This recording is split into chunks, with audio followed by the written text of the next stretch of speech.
hoy al tema de la ciencia. La semana que viene lo redondeamos con temas muy esquemáticos, muy concretos, así después ustedes pueden responder preguntas sobre eso. Y la otra semana, entonces les doy las notas y charlamos acerca del final. Bien, como siempre, para que esto no sea solamente una cuestión teórica, solamente, porque también es importante, pero vamos a arrancar con la pregunta, ¿qué es la ciencia? Les pregunto a ustedes, ¿qué es la ciencia? Pero vamos a hacer este ejercicio, No me respondan qué es la ciencia tratando de acertar la respuesta correcta. No, la ciencia, no. Vamos a hacer este ejercicio. Yo quiero que me respondan ahora, que charlemos un poco, ¿qué es la ciencia? Pero como si lo preguntara un sobrino, un hijo tal vez, un alumno de 5, 6, 7 años. Es decir, que hagamos el esfuerzo de ver cómo podemos explicarlo de la mejor manera, tratando de identificar lo clave, pero de manera clara, ¿sí? Así que ese es el desafío que les propongo ahora. Lanzo la pregunta y los escucho a ustedes. ¿Qué es la ciencia?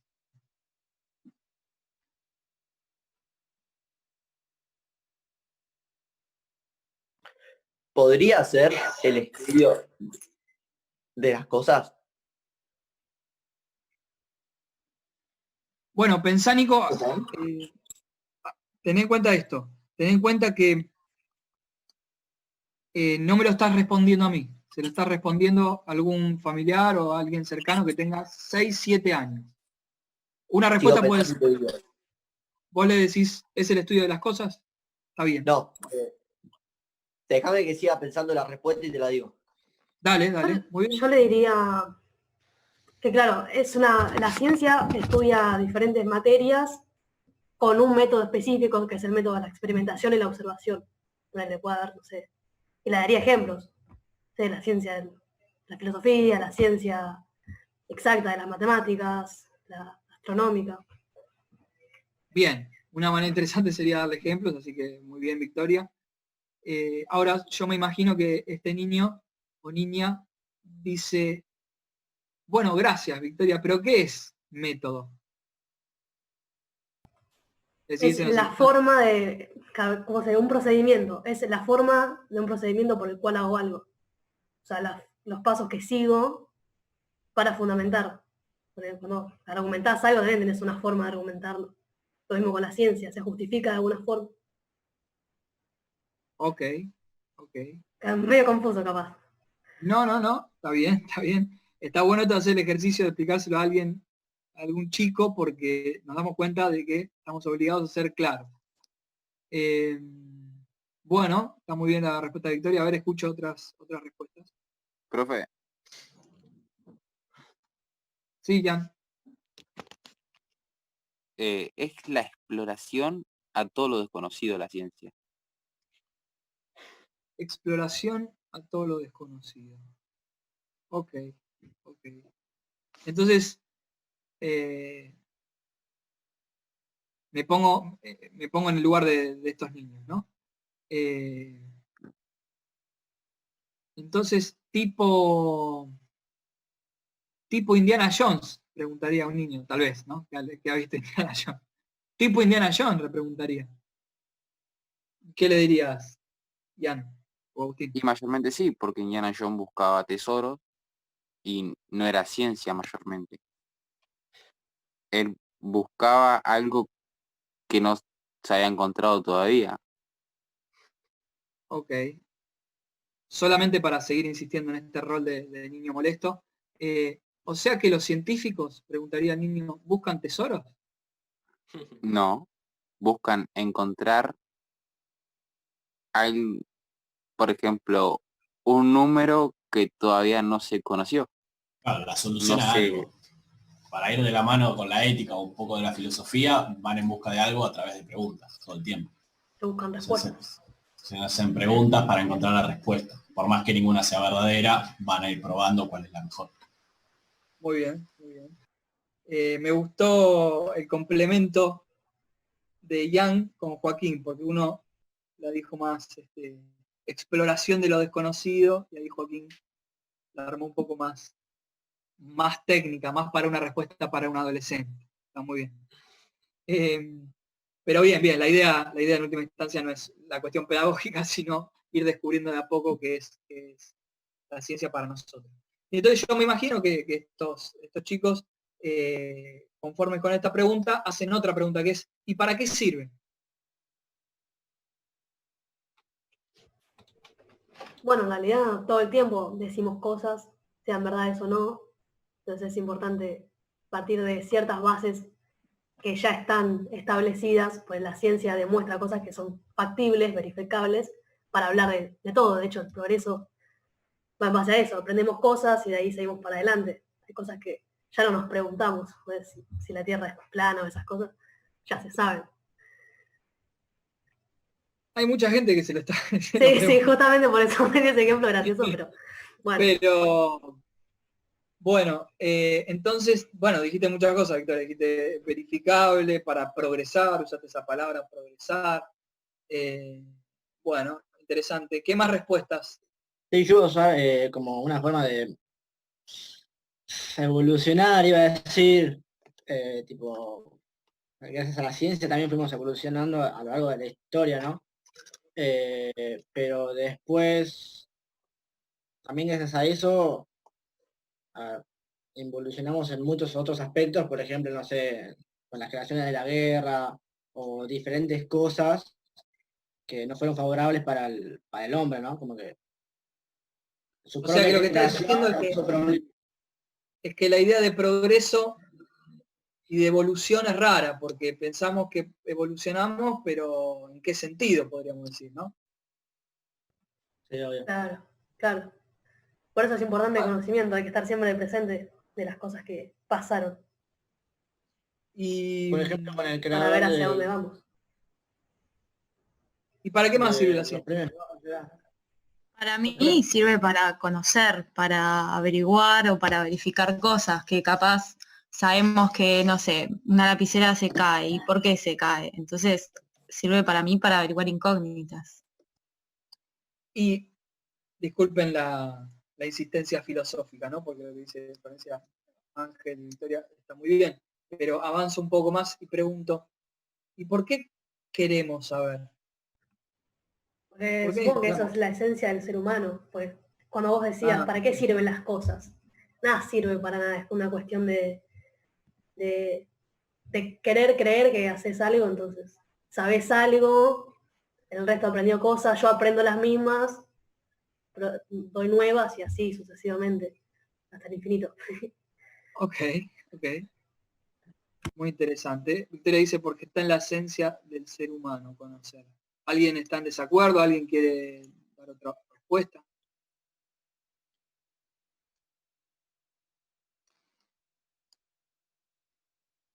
Bueno,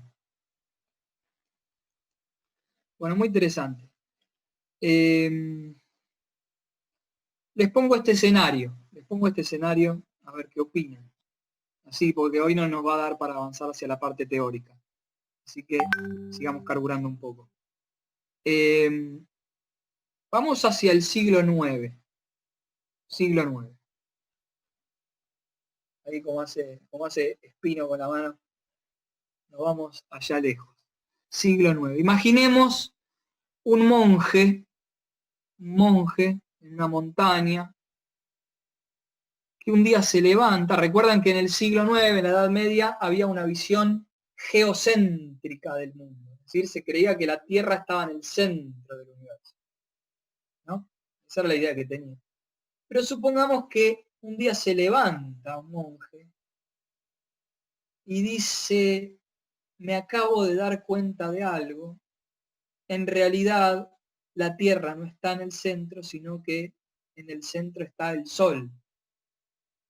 Y hay un sistema solar y hay planetas que giran alrededor del Sol. Entonces viene alguien y le dice, oh monje, pero ¿cómo te diste cuenta de esto? Y entonces el monje responde, lo intuí, lo sentí con mi propio cuerpo, tuve una revelación de la naturaleza, estuve meditando 8 horas tuve una revelación de la naturaleza y me di cuenta de eso. La pregunta que yo les hago es, ¿la verdad que está diciendo el monje es una verdad científica? No, re chanta. No. No, profe. No. Técnicamente no es, Tiene como- no es científica. ¿Cómo demostrarlo? No tiene cómo hacerlo.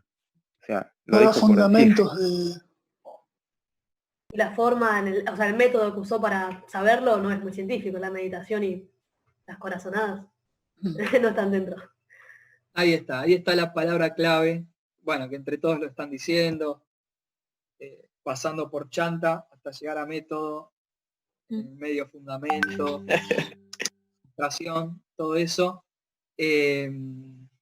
Claro, la cuestión es una cuestión fundamental de toda la ciencia, que es, digamos, una palabra que el científico tiene tatuada en el alma, si me permiten la metáfora, que es la palabra método.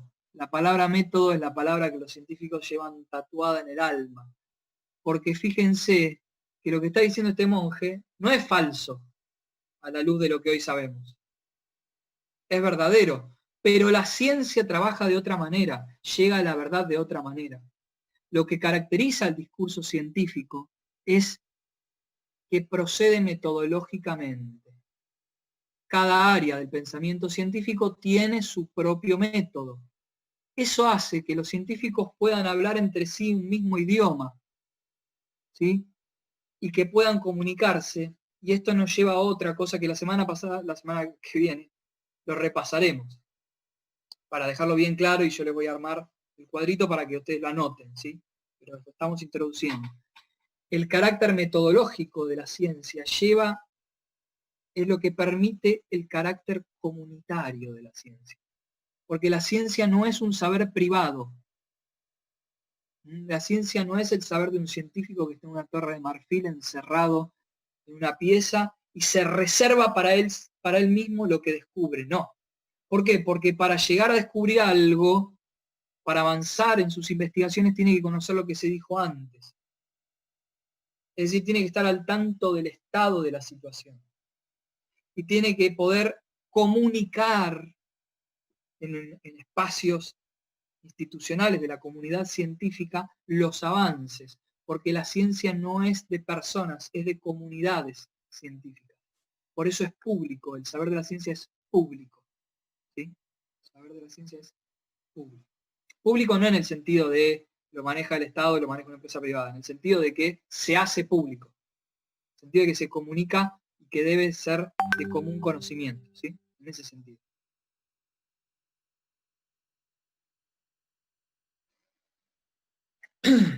Esto es importante porque a diario vemos explicaciones de cosas, ¿no? Por ejemplo, tomate este tecito con hierbas de Asia profunda. Como el que está tomando Vicky, profe. Como el que está tomando Vicky, seguramente, tal vez para curarse una jaqueca que tuvo ayer, no lo sabemos. Y entonces aparece en el sentido común permanentemente en nuestra vida cotidiana verdades que son eso, verdades de sentido común. Digo mientras veo que se me acaba de apagar el celular. Bueno, quedan 5 minutos, así que no pasa nada. Verdades, me escuchan igual, verdades Sí. del sentido común que no son verdades de la ciencia.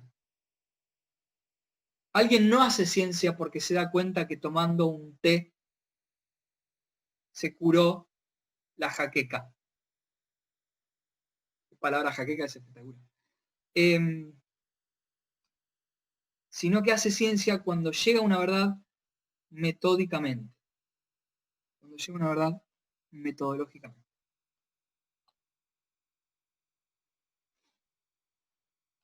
Bien.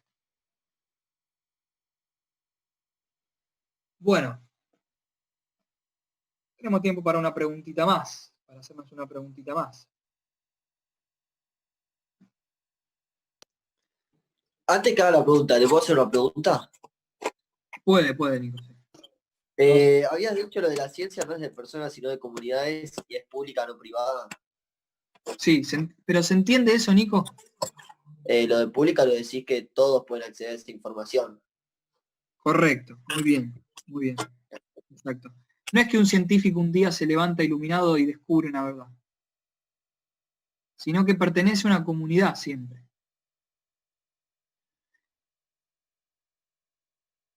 Ahora, hay una idea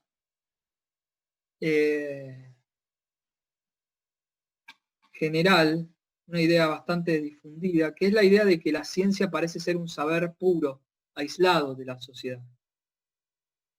Como si el científico fuera alguien, no sé, un conjunto de mentes brillantes que están aislados de la sociedad, ¿no? Y efectivamente, digamos, pueden tener, en virtud de su formación, un conocimiento sobre un determinado tema que no tiene el resto de la sociedad. Eso es así. Alguien que estudia toda la vida los átomos de una determinada materia tiene un conocimiento que nosotros no tenemos. Alguien que se dedica a la bioquímica tiene un conocimiento que el sentido común no tiene.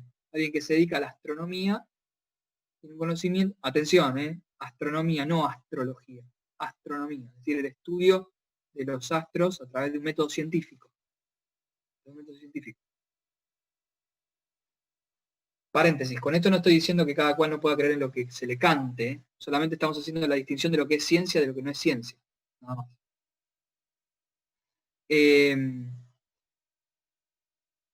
Decía, parecería entonces que todos estos personajes a veces están aislados de la sociedad. Pero no están aislados, siempre responden a demandas de la sociedad. Siempre responden a demandas de la sociedad. Y cierro con un ejemplo típico. No hay comunidad científica que invente ella misma las preguntas que tiene que resolver, sino que siempre hay una sociedad que está demandando determinadas preguntas, determinados problemas. Y esa sociedad que demanda determinados problemas, determinadas preguntas, tiene un contexto histórico, tiene determinados problemas y desafíos, como por ejemplo, y con el ejemplo se va a entender mejor, trasladémonos, hagamos un viaje en el tiempo muy, muy remoto, vamos al siglo XVI y XVII, empiezan los centros urbanos, se forman los estados-nación en Europa, se empieza a producir, y la producción ¿qué exige? Exige mayor tecnología, exige mayor técnica, exige mayor capacidad. ¿Para qué? Para ser más veloz produciendo. ¿Para qué? Para ser más veloz teniendo valor, para adquirir más capital. Por eso, en los siglos XVI y XVII, qué sé yo, de los siglos XVI a XIX se hicieron más avances en términos de descubrimiento científico que en los 15 siglos de Edad Media. ¿Por qué? Bueno, porque hay una demanda de esa sociedad que está necesitando incorporar avances tecnológicos a su vida cotidiana. Porque crece el comercio, porque crece la competencia. ¿Sí? Esto es solamente un ejemplo, no estoy diciendo que siempre la ciencia esté a servicio de eso, pero es solamente un ejemplo de cómo la ciencia está condicionada por el contexto social en el que nace. Y luego aparece la gran pregunta ética, que es la ciencia. ¿Sabe exactamente qué es lo que se hace luego con los descubrimientos que hace? ¿Sabían los químicos y los físicos de los siglos XVI, XVII y XVIII que su conocimiento, por ejemplo, iba a estar un día en las manos de alguien que iba a tirar una bomba atómica en Nagasaki y Hiroshima? Todo esto son preguntas que debemos hacernos para meternos en el problema de la ciencia en el fondo del asunto, ¿no? Porque evidentemente es una herramienta poderosísima, porque la ciencia, como me han dicho, pretende dar enunciados objetivos, es decir, que digan cómo son las cosas, cómo es la realidad, cómo es la naturaleza, porque el ser humano necesita conocer para sentirse más confortable en el mundo que vive, necesita saber y saber más, desde ya. Pero, ¿qué pasa con ese conocimiento? Cuando hay relaciones de poder que se apropian de esos resultados, ¿no? Para pensarlo. Porque en última instancia es hacia dónde querríamos nosotros que esté conducida esa herramienta poderosísima que es la ciencia, ¿no? Hoy en día, bueno, tenemos un caso muy, muy claro. Necesitamos que la ciencia encuentre la vacuna. Dependemos de los científicos.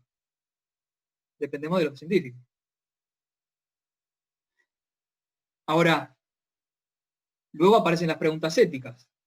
La comunidad científica del país que descubra esa vacuna, ¿la va a difundir gratuitamente? ¿Va a ser reapropiado por empresas farmacológicas? En fin, preguntas. Solamente preguntas para que entren en movimiento algunas cuestiones. Y la semana que viene vamos a tratar de, más que preguntas, dar algunas respuestas, ¿sí?